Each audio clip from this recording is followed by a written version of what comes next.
Hey everyone, welcome to the channel. All things Middle Earth here with a video looking at the Tale of Aragorn and Arwen event and why I think it was one of the better events we've had in the Rise to War recently. So stay tuned, my thoughts on this event coming up in just one second.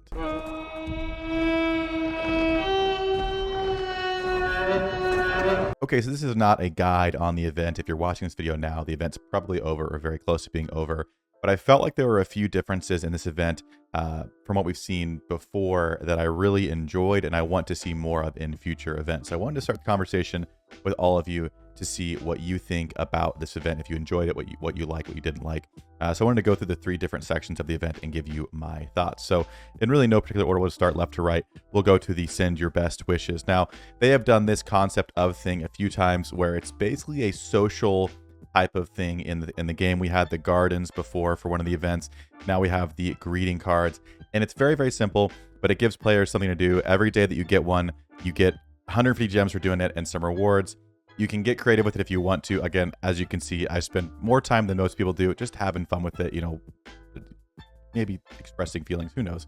But some people put a star in the middle and that's it, which again, you can go through randomly and look at some of the ones and see ones that you like, some that are funny, that kind of stuff. But it just gives players something to do regardless of what's going on in their server. So if your server is dead, you can still do the best wishes and have fun. There's a leaderboard, so you can check out what people are saying. You can like other things, that kind of stuff. So it's the social feature within events that I think adds a little bit of extra, entertainment to do throughout. The one thing I would say, if it would be nice if you could actually send the postcards to people, because if you look at these, you're only able to share. If you click share, it tries to go to like Facebook or Twitter. But if you could send like in DMs or whatever to people, I think that'd be kind of cool.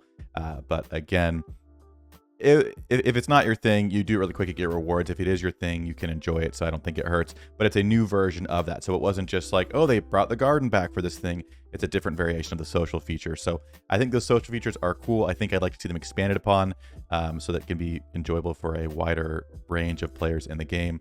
Give us some rewards for doing it, but make it something actually entertaining to do. I think that'd be a win there for sure. But I enjoyed the best wishes. It was a progression on the social feature than we've seen before, so I enjoyed it for that reason.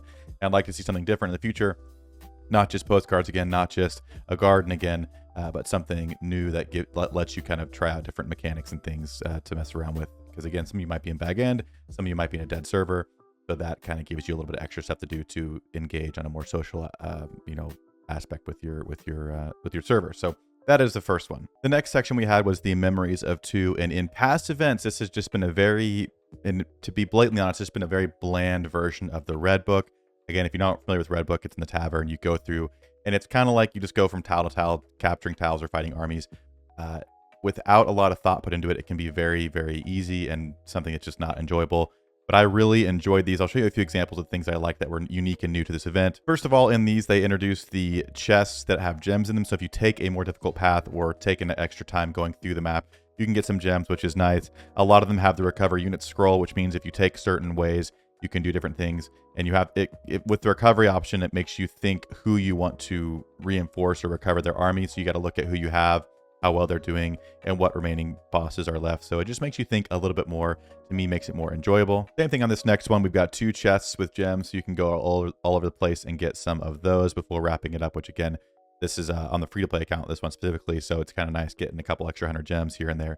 Is very, very nice. This one was extremely unique. It is called the Pirates of Umbar, and you get to attack 3 armies while they're asleep, and after you attack 3, they wake up. So you have to go through here, and then you have to, before you can progress to the end of the level, you have to take out all 6 of the armies. So you have to look at the armies and decide who you want to take out, which, by the way, again, this event will probably be over by the time this is out. But if you are struggling with this, you want to go ahead and attack the armies that have the tier 3 units. So we've got some tier 3 units there. We've got some tier 3 units there. And I think there are some right here. Yeah. So again, you go through, you attack the armies with tier 3 units. Then while they're awake, you actually fight the other 3. Then you go through, you can get your gems and go to the end there. But this is a very unique kind of brand new concept with the sort of sneak attacks to get through and choose which ones you don't want to fight and which ones you do want to fight. So this one was very, very interesting. I'd love to see this idea expanded upon more in the future. Another very interesting one here, it makes you commit and choose a path, either left, right, or center. If you go this way and you destroy either of these, you make one of the armies here retreat.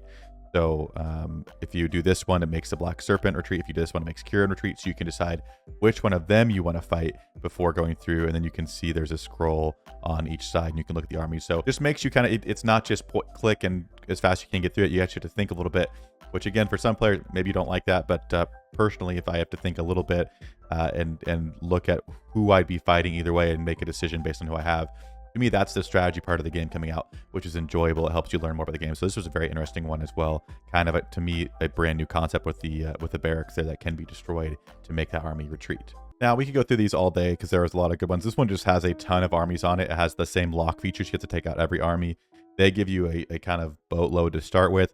And so you do have to go through. There are 2 scrolls. You have to decide who you want to use on what troops, who's going to counter who the best. And then you got to decide which of your commanders you want to reinforce because there are better options than some of the other ones. So you can decide if you want to, I think I did Gandalf the White and I think Imrahil for mine and did well on the first try. So again, it just makes you think and go through. It's actually pretty enjoyable, which I really, really like because in the past, it's been just click as fast as you can. Doesn't matter what decisions you make, who you use, you're going to get through it, which to me is kind of a waste. So this one made me think.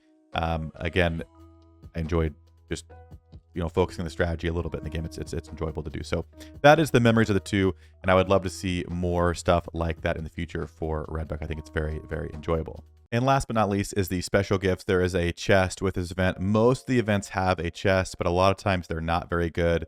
I think this is the best one we've had because it lets you pick all of the commanders that are going to be able to be pulled from.